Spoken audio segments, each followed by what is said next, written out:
Hello నమస్తే. రేపు June 30న Telangana వ్యాప్తంగా ఉన్న రైతులకు రైతు భరోసా నిధులు ఒకే విడతలో జమ చేస్తుంది. దాదాపు వారం 10 రోజుల నుంచి తెలంగాణ ప్రభుత్వం పెద్ద ఎత్తున ప్రచారం చేస్తుంది.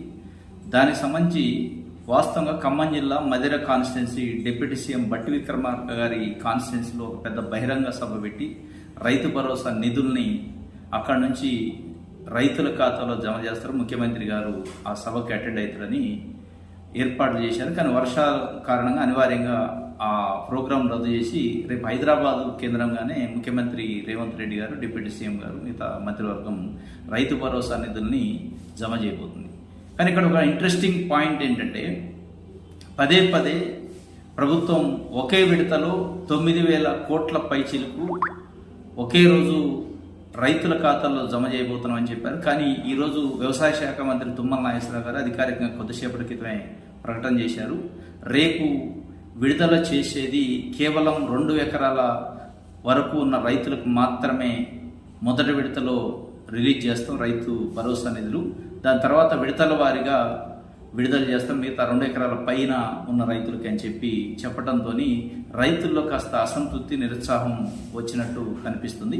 ఎందుకు అంటే యాసంగి పంటకు సంబంధించి రైతు భరోసా నిధులు విడుదల చేసే దాంట్లో కూడా ఇదే పద్ధతిని ఫాలో అయ్యారు. 2 ఎకరాలు వరకు మాత్రమే రిలీజ్ చేశారు. 2 ఎకరాల పైన ఉన్న రైతులకి ఇంతవరకు దానికి సంబంధించి నిధులు రిలీజ్ చేయలేదు.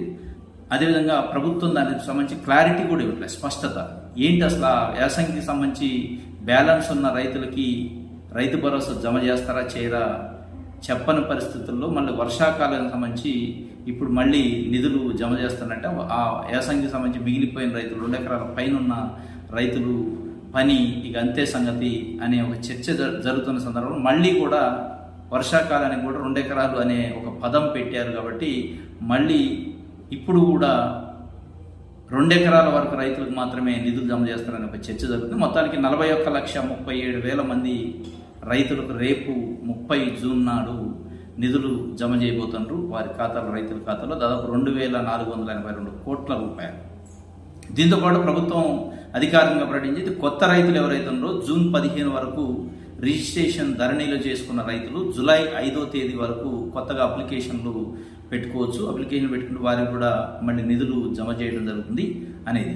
మొత్తానికైతే మళ్ళీ 2 ఎకరాల వరకు మాత్రమే మొదటి విడతలో ఇస్తున్నారు. దీన్ని బట్టి అనేక అనుమానాలు రైతులలో ఇప్పటికీ ఉన్నాయి. ఆ అనుమానాలను నివృత్తి చేయాల్సిన బాధ్యత భవిష్యత్తులో మనం ప్రభుత్వం చర్యలను చూసిన తర్వాత అర్థమవుతుంది. ఇది ఈరోజు ఉన్న అప్డేట్.